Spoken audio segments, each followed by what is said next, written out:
வணக்கம் அன்பர்களே நண்பர்களே. இந்த மற்றொரு புதிய வீடியோவில் உங்கள் அத்துணை பேரையும் சந்திப்பதில் மிக்க மகிழ்ச்சி கொள்கிறேன். இன்று நம்ம பார்க்கவிருப்பது சனி வக்ர பயிற்சி பலன்கள் 2024 அந்த வரிசையில கன்னி ராசி வரைக்கும் நம்ம பார்த்திருக்கோம். இன்னைக்கு நம்ம பார்க்க போறது துலாம் ராசி. காலபுருஷனுடைய 7ஆம் வீடு, சனி பகவான் உச்சம் பெறக்கூடிய, சுக்கிர பகவான் மூலத்திரிகோண ஸ்தானம் அடையக்கூடிய, சூரியன் நீச்சம் அடையக்கூடிய ஒரு சிறப்பான வீடு துலாம் வீடு. இந்த துலாம் ராசி அன்பர்களுக்கு பொதுவாக பார்த்தீங்கன்னா அந்த வீடியோவில் எப்படி பேச போறோம்னா, இன்னைக்கு துலாம் ராசி அன்பர்களுக்கு என்ன நடக்குது? சனி வக்ர பயிற்சியானது ஜூன் 12 முதல் நவம்பர் 4ஆம் தேதி வரை கும்ப ராசியிலேயே நடைபெறுகிறது.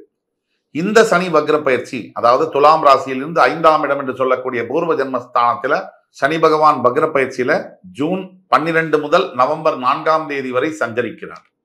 இந்த காலகட்டங்களில் துலாம் ராசி நேயர்களுக்கு என்ன நடக்கும், என்ன எதிர்பார்க்கலாம், எதை எதிர்பார்க்க கூடாது என்பதுதான் எங்களுடைய கணிப்பு. துலாம் ராசி நேயர்கள் எந்த சூழ்நிலையில கூட தப்பான வழிக்கு போகாதவங்க தான் நீங்க.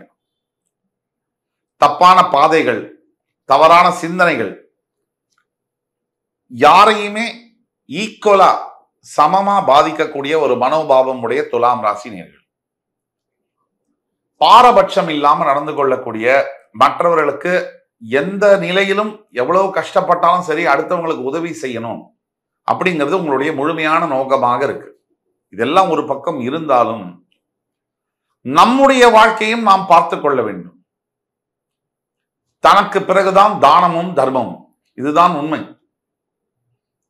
இந்த பிலாசபி தத்துவங்கள்ல அடுத்தவர்களுக்காக வாழு, அடுத்தவர்களுக்கு எல்லாம் செய்யுன்னு சொன்னா கூட, ஒரு ஏரோப்ளேன்ல ஏறி உட்கார்ந்தா கூட, இன் கேஸ் ஆஃப் ஆக்சிடென்ட் முதல்ல உங்களோட முகத்துல ஆக்சிஜனை வைங்க. குழந்தை பக்கத்துல இருந்தா கூட முதல்ல உங்களை காப்பாத்துங்க. உங்களை காப்பாத்திக்கிட்டாதான் குழந்தைய நீங்க காப்பாற்ற முடியும்னு சொல்லுவாங்க. அப்ப நாம நல்லா இல்லாம அடுத்தவர்களுக்கு தான தர்மம் நல்லது கூட எப்படி செய்ய முடியும்? அப்ப முதல்ல நம்ம நல்லா இருக்கணும். அப்ப நம்ம நல்லா இருக்கணும்னா சில விஷயங்களை மாத்திக்கொள்ள வேண்டும். இப்ப துலாம் ராசினியர்களுக்கு இந்த ஆண்டு 2024ஆம் ஆண்டு பொதுவாகவே துலாம் ராசிக்கு உண்மையாக நல்லா தான் இருக்கு. சப்போஸ் உங்களுடைய வாழ்க்கையில அப்படி நல்லா இல்ல, கெட்டதெல்லாம் நடக்குது, பிரச்சனைகள் இருக்கு, கடன் தொல்லை இருக்கு, கல்யாணம் நடக்கல, திருமண உறவுல பந்தம் அல்ல முறிவு அப்படின்னா, எங்களை கீழே கொடுக்கப்பட்டுள்ள நம்பர்ல, வாட்ஸ்அப் நம்பர்ல தொடர்பு கொண்டு உங்களுடைய தனிப்பட்ட சுய ஜாதகத்தை பார்க்க வேண்டும். கண்டிப்பாக பார்க்க வேண்டும். இந்த சனி வக்ரகதி அடைவது என்பது, உங்கள் ராசியில் உச்சம் பெறக்கூடிய சனி பகவான் உங்களோட பஞ்சமஸ்தானத்துக்கு அதிபதியாக அங்கேயே வக்ரம் பெறுவது. இந்த காலகட்டத்தில் என்ன நடக்கும்னா, தவறான நண்பர்கள், தவறான உறவுகளை கொண்டு சேர்க்கும். முதல் பாயிண்ட். இந்த தவறான நண்பர்கள் உறவுகள்னால என்ன நடக்கும்? தவறான நண்பு கேடு விளைவிக்கும். தேவையில்லாத ஃப்ரெண்ட்ஷிப் பல தேவையில்லாத பிரச்சனைகளை உருவாக்கும். ஒரு எடுத்துக்காட்டுக்கு தீய பழக்க வழக்கங்கள் வரலாம். இந்த சிகரெட், குடி போதை, இந்த மாதிரி. இல்ல ஃப்ரெண்ட்ஸ் சொன்னான்னு சொல்லி பணம் சேர்ந்து பார்ட்னர்ஷிப், பிசினஸ் போய் அதுல பிரச்சனை வரலாம். இது இல்ல நண்பனால இருக்கிற வேலையை விட்டுட்டு புது வேலைக்கு போறேன்னு சொல்லி அந்த வேலையில பிரச்சனை வரலாம். இப்படி இருப்பதை விட்டு பறப்பதை பிடிக்க நினைத்து இழப்பு ஏற்படலாம். துலாம் ராசினியர்களுக்கு தற்சமயம் நாள் நல்லா இருக்கு, நேரம் நல்லா இருக்குன்னு நான் சொன்னதுக்கு பல காரணங்கள் உண்டு. 2024ஆம் ஆண்டு துலாம் ராசிக்காரர்களுக்கு நல்லா தான் இருக்கு. எந்த வகையில? நடக்க முடியாத விஷயங்கள், பல வருஷமா தேங்கி கிடைந்த வழக்குகள், நிலுவையில் இருக்கக்கூடிய கோர்ட்டில் இருக்கக்கூடிய கேசஸ் எல்லாம் ரிசல்ட், ஜட்ஜ்மெண்ட் உங்களுக்கு ஃபேவரபிளா வரும். மருத்துவ துறையில் படிக்க வேண்டும் என்று ஆசைப்படுற அத்தனை ஸ்டூடெண்ட்ஸ், துலாம் ராசியில் இருக்கக்கூடிய ஸ்டூடெண்ட்ஸுக்கும் மெடிக்கல் படிக்கக்கூடிய ஒரு வாய்ப்பு என்பது கிடைக்கும். இந்த ஸ்ட்ரகிள்னு சொல்லுவாங்க, போராட்டம். எல்லா விஷயத்துக்கும் போராடுறது. வாழ்க்கையில ஒரு விஷயம் ரெண்டு விஷயம் இல்ல, எல்லா விஷயத்துக்கும் போராடுறதுங்கிறது ரொம்ப நம்மளை எக்ஸாஸ்ட் பண்ணும். இந்த போராட்டங்கள் எல்லாம் தீர்ந்து சுமூகமா தேங்கி கிடக்கக்கூடிய, நிலுவையில் இருக்கக்கூடிய விஷயங்கள் எல்லாம் சரியாகும்.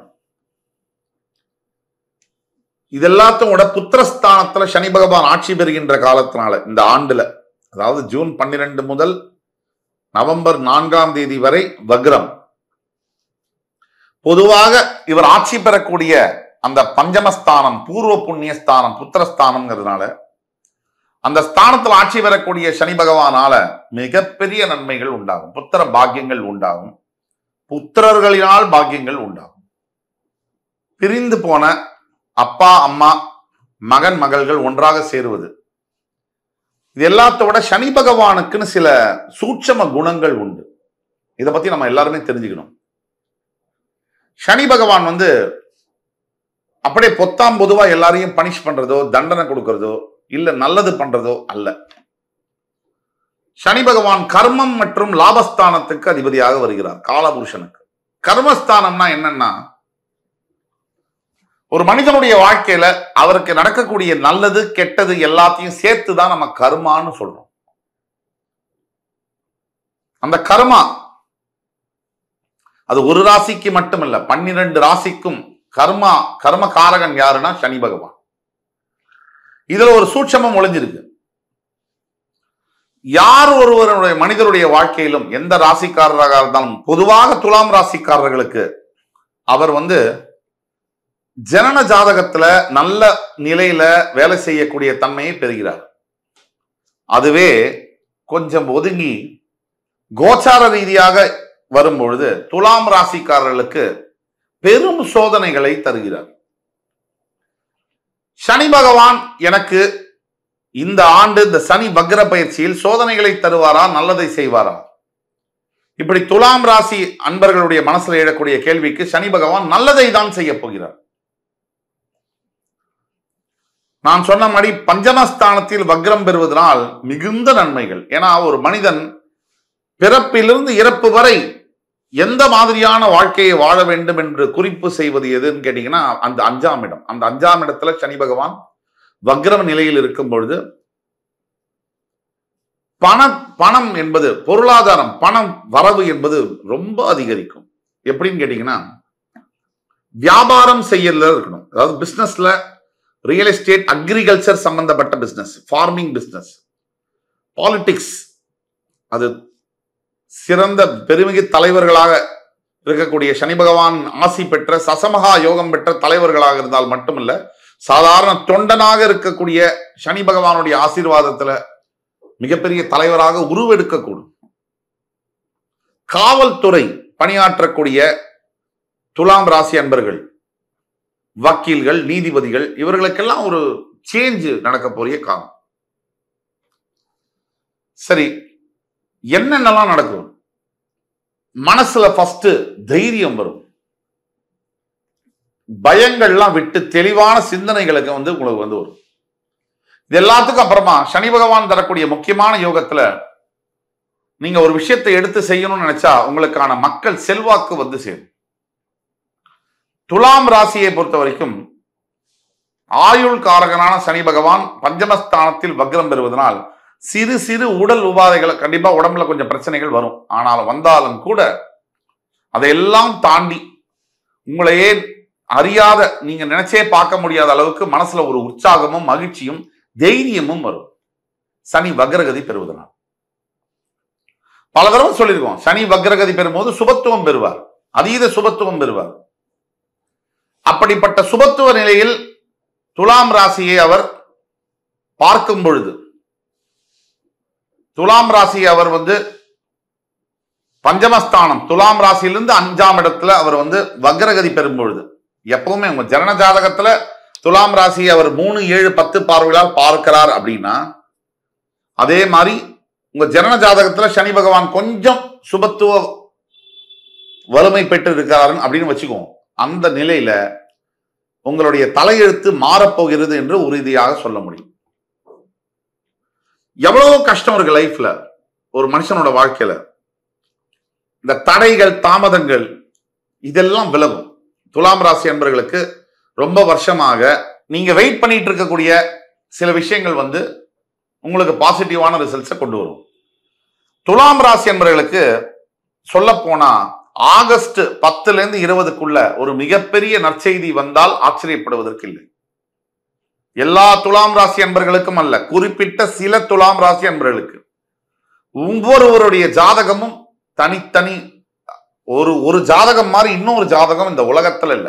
நீங்க பார்த்துட்டு இருக்கீங்க, உங்களுடைய தனிப்பட்ட பிறப்பு ஜாதகம் மாதிரி இன்னொரு ஜாதகம் வந்து உலகத்துல கிடையாது. இதை நீங்க புரிஞ்சுக்கணும். அப்ப ஒவ்வொருவருக்கும் இந்த துலாம் ராசிக்காரர்களாகிய உங்களுக்கு வேற வேற மாதிரியான பலன்கள் இருக்கும். அதுல எப்படி இது ஒன்றிணையும் அப்படின்னு கேட்டீங்கன்னா, சனி உங்களுடைய பஞ்சமஸ்தானத்துக்கு அதிபதியாக வருவதனாலும், அவர் அங்கே வக்ரகதி பெறுவதனாலும், சனி பகவான் உங்களுக்கு உங்களுடைய ராசியிலே உச்சம் பெறுவதனாலும் சில சிமிலாரிட்டிஸ் இருக்கும்.